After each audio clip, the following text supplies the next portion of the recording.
Hello again, this is Earl Harris, AM590 The Answer, where Spotlight today is on Christian education, Christian schools, and particularly the private Christian schools here in the Inland Empire, which are a part of the AM590 half-off tuition program.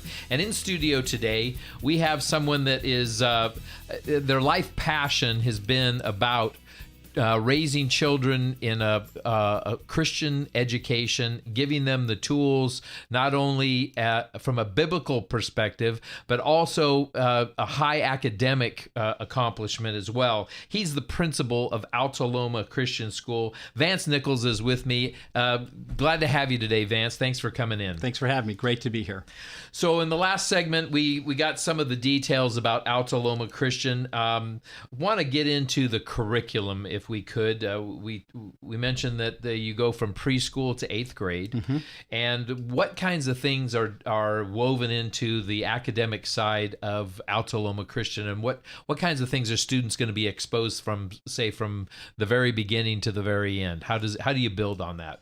I think for us, it's very important that the kids get a great core curriculum, and so the basic kinds of things, especially super strong reading skills, language arts, math, science, history, those kinds of things are things that we and obviously mathematics. Those things are very much at the forefront of what we're doing, but that's not the only thing that we do. We really believe that for us to accomplish the mission that God has for us in the 21st century, we have to be able to teach and help equip kids with 21st century skills.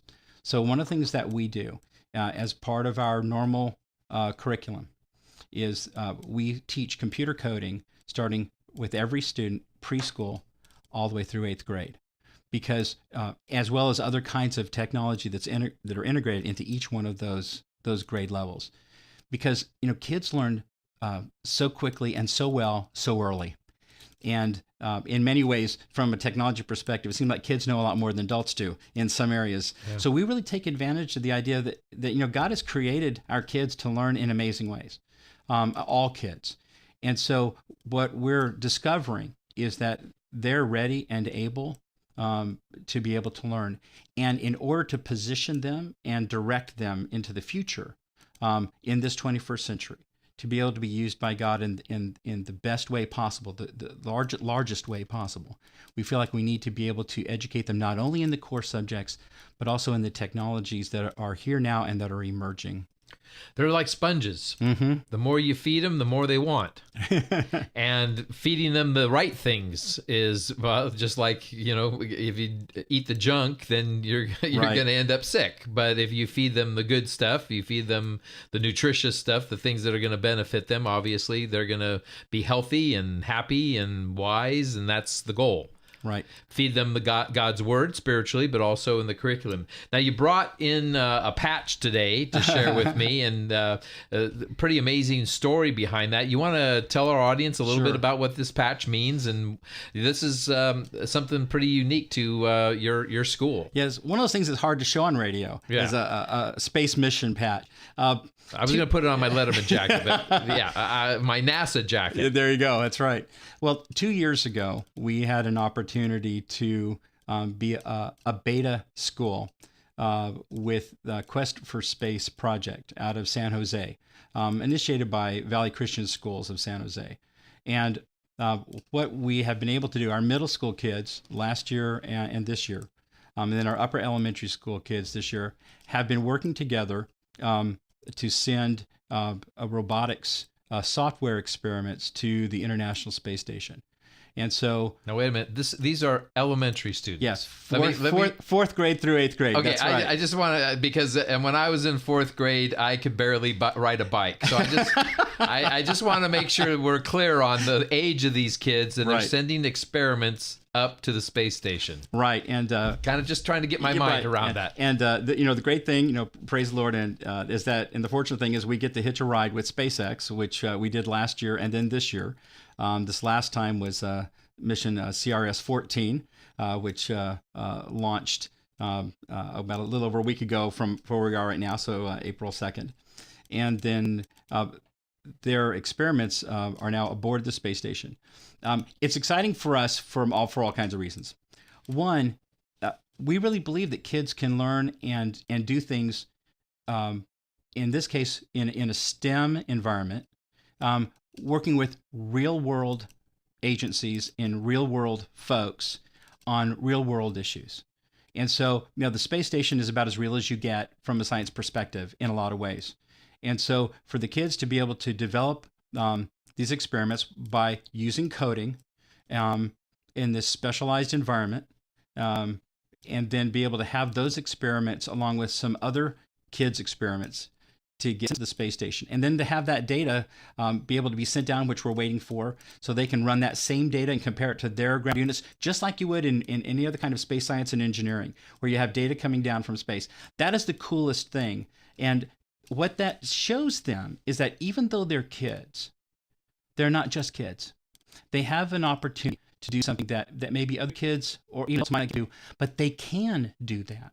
They have that ability. And then to remind them that it's God, it's their creator and their redeemer that has made it possible to do this, and has this universe that has been perfectly designed so that he can be discovered and they can have a part in discovery. To be able to bring that to life in the mind and the heart and the soul of a kid is an amazing thing, because those are the kinds of things that we will rarely forget, and it will make that indelible impression on them for the rest of their lives.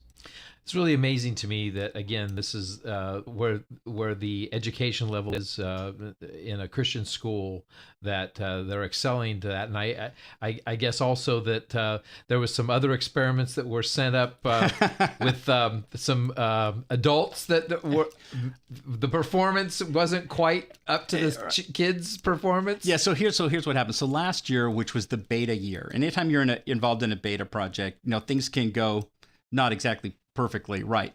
So last year, when the very first of these experiments was sent to the space station, the kids did all the programming and they had built these ground units. But the actual unit, the physical unit that went up was created by adult engineers from the Silicon Valley. Well, when it got to the space station last year, the kids' software was ready and running perfectly, but the hardware by the adults failed. And so the kids' stuff was ready to go and was perfect. So this year, we just found out, they did the test and the adults finally have come around. And so that the kids' stuff, our stuff from last year and all the other schools has gone back up in addition to the new experiments this year. So last year it was pretty much kids 1, adults nothing. So the adults have finally come along, and we thought that was a great thing. They probably went home and did their homework after they they got chided by the kids, I'm sure. I was like, hey, our software is working. What's up, guys? Right. I could see that conversation. Again, this is AM590 The Answer, Spotlight on Christian Education. I'm with Vance Nichols here of Alta Loma Christian, and we've been talking today just about Alta Loma and just the changes in Christian education as a whole. And we talked a little bit about that earlier, and we have just a couple of minutes here left.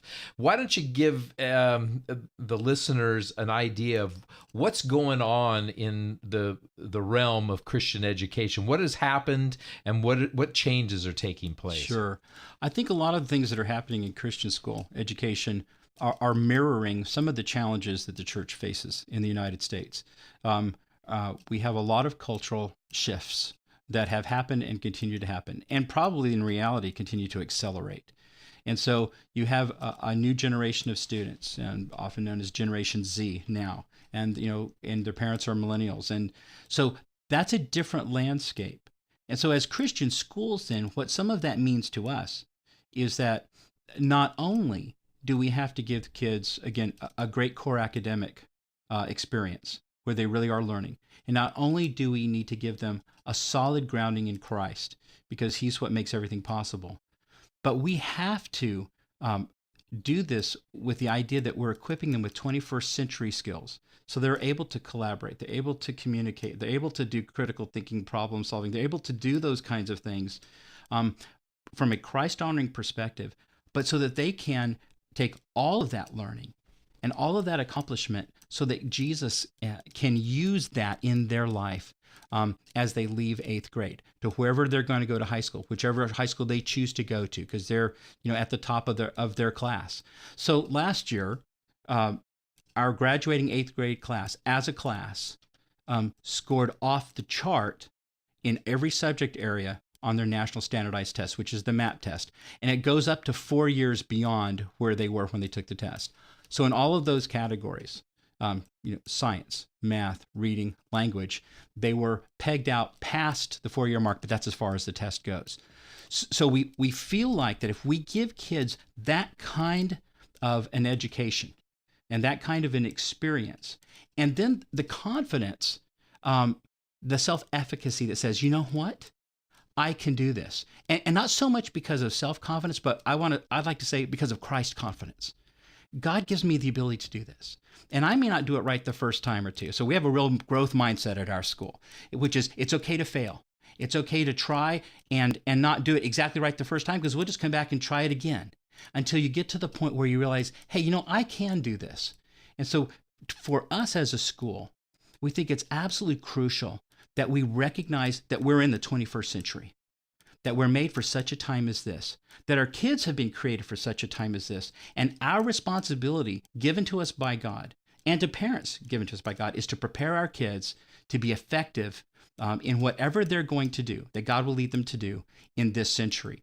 And if we don't do that, then we fail not only our kids, but this whole generation. The things that we've learned today, Vance, again, is significant from the perspective of what's going on in the world and the changes that are happening in our country, and the importance of what you are providing to this generation. Again, it's so important for again, such a time as this. And just want to encourage everybody that is listening to check out Alta Loma Christian School. How can they get in touch with you? The easiest way to get in touch with us is just go to our website, which is alchristian.com. Everything you would want is there, and would love to have folks come in for a tour. It's what God has given us a passion to do. And we feel that just in talking to you, Vance, I sense that. So thank you for coming in today. Absolutely. AM590 The Answer, Spotlight on Education. We thank you.